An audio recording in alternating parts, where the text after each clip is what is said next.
Well, good morning. It's Sunday morning, heading out for a walk, and we're just about what's called Cottonwood Gate. That's what I name it. It's Cottonwoods, and there's a trail that just goes through it. I consider it a gate into my walking, and so starting off, so here we go.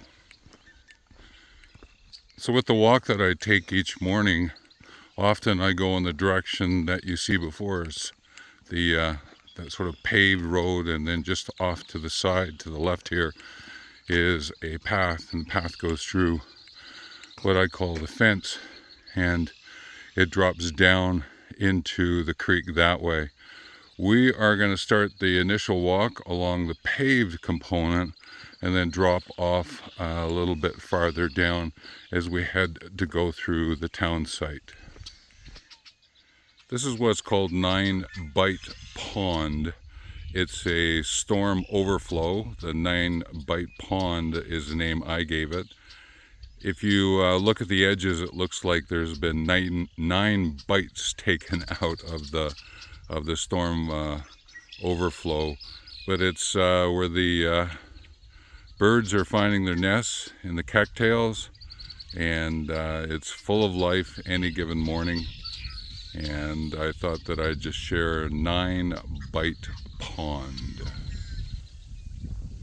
We're just going to head through the fence here, and then we're going to drop down over the edge, down into the creek valley. You can just see building to the right, the houses to the left, and we're going to drop down into the creek valley and follow the creek valley through the town site. There is a parkway that's been set up along the creek. It takes us right out to Wob River, and I'll explain that a little bit later as we get going. Find ourselves at one of the first juncture points. This is where there is a path that continues on that just takes you a little bit farther along, and you find yourself at a schoolyard where it's great to throw the ball with the dogs. But we're going to head down that path. See, George is taking me already. This is the path down that has been worn over the years. Certainly many feet and bicycles have gone down through this path. And the deer sometimes will use it, but they have their own trails through the sort of side here, the side of the hill. You can see a road down below, bench, and you can just see the beginning of the path that we'll be taking and heading down. This is the direction we're taking, so we're at a little bit of a juncture point, because this is the creek valley. Then I walk up into that valley there. This is one of the paths from the junction point that would take you up along more what would be called the south-facing side of the valley. That would be more the north-facing.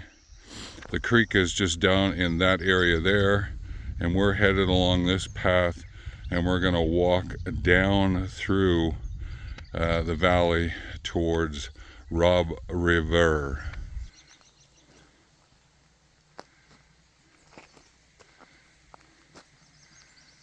Pick up on one of the little bridges.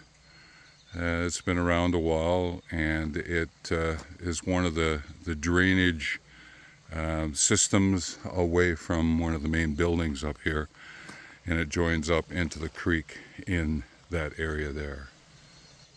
Having just crossed the bridge, that's the path, and we're going to be heading straight on. If we went through those trembling aspen and headed into the woods there is another path, but we're going to stay on the main path today.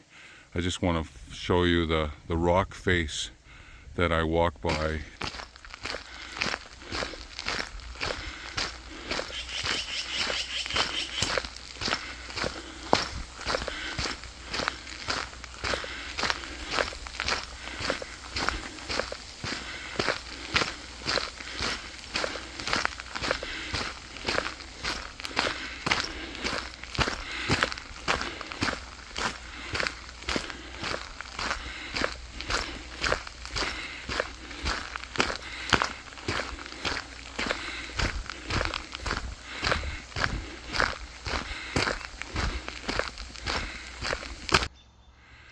Well, as we enter into what I call the stately cottonwoods, these are trees that have been around for quite a while.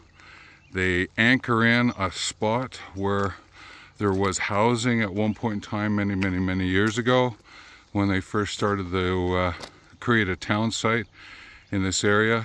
This area has probably been used even longer than that for other people's traveling through and finding a place to stop by the creek, and found the trees like this, but the brothers and sisters, the mothers and fathers of those trees before.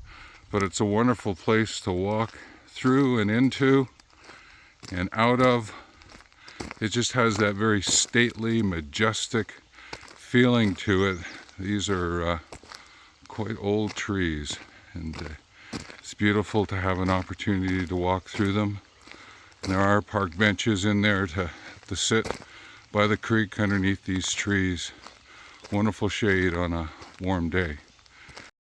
This is the creek winding down through the park, one of the first parks that visiting along this corridor, and this is the bridge across, and you can pick up the other side of the creek park bench.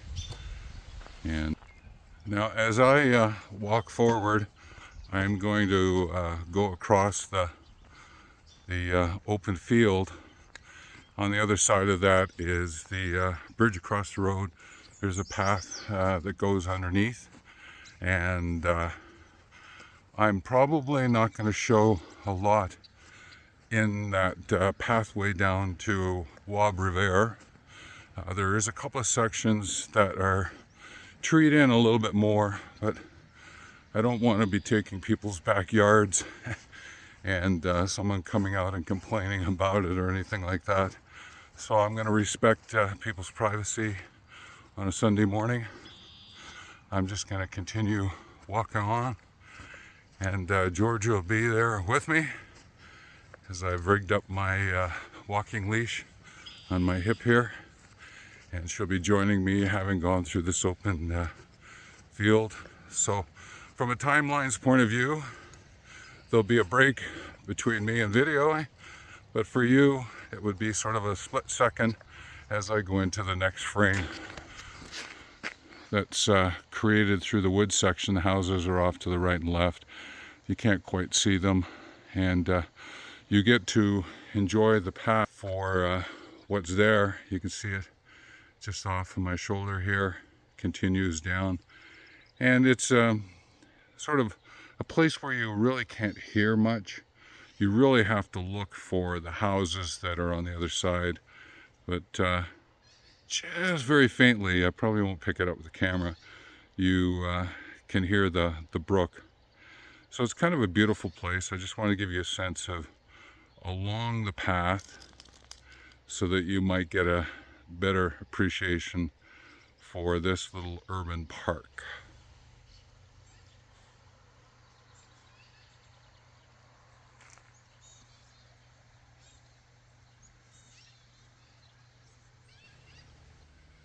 Just coming out of the wooded path area, and as we move forward, what you're going to see is the path where it starts to join up the paved way. Now the interesting thing is, a section of this paved way through the town is actually part of the Trans-Canada Trail that is meant to link up from Pacific to the Atlantic to the Pacific.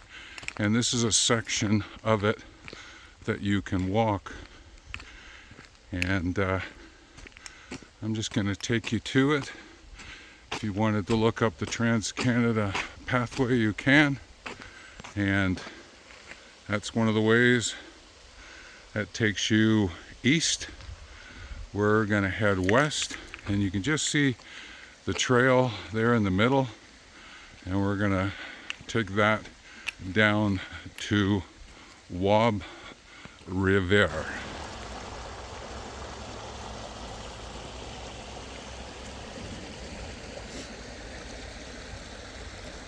Wanted to come here in particular to Wab River because it's actually the name of the Bow River, but I reversed it because it's going to be one of the rivers in one of my books that I'll be writing, a fantasy children's novel that will take place in a few years. I will get to it. But I was just thinking up names of characters and places, and this is one of them. But what's interesting here is that unfortunately the sun's not out this morning. It's actually going to rain for a few days, and I thought maybe you might be able to sneak in the sun this morning by the forecast, but there you go. But this is an interesting place, is because this is where the earth meets the water, meets the air, and if the sun was out, it would meet the fire. So you just have to imagine those four elements coming together and give you a sense of the life force that is available to us. And I appreciate rivers so much because I spent time as a whitewater rafting guide on these rivers, playing around and canoeing some of them as well. So rivers hold a very special place in my heart, a very special space in my soul. And I just thought that I would give you a little bit of a look of the Bow River, the Wab River, that will be in one of my novels at some point in time. I think by what you can see, it's pretty well self-explanatory of where we're headed. It is a culvert through which the creek passes, and Georgia found a dog path along the side, but I'm just going to let you hear what goes on as we pass through.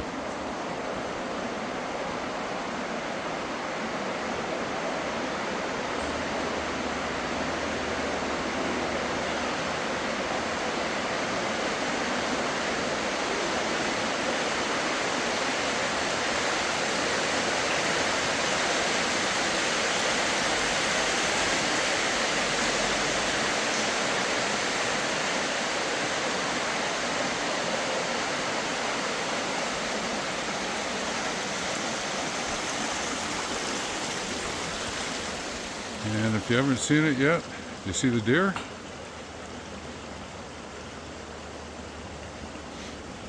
Just munching away on the grass.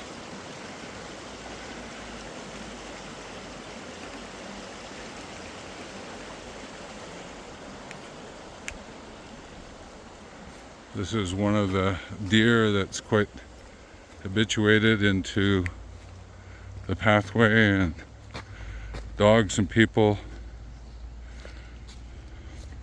walking by. Fortunate in some ways, unfortunate in others. Take care.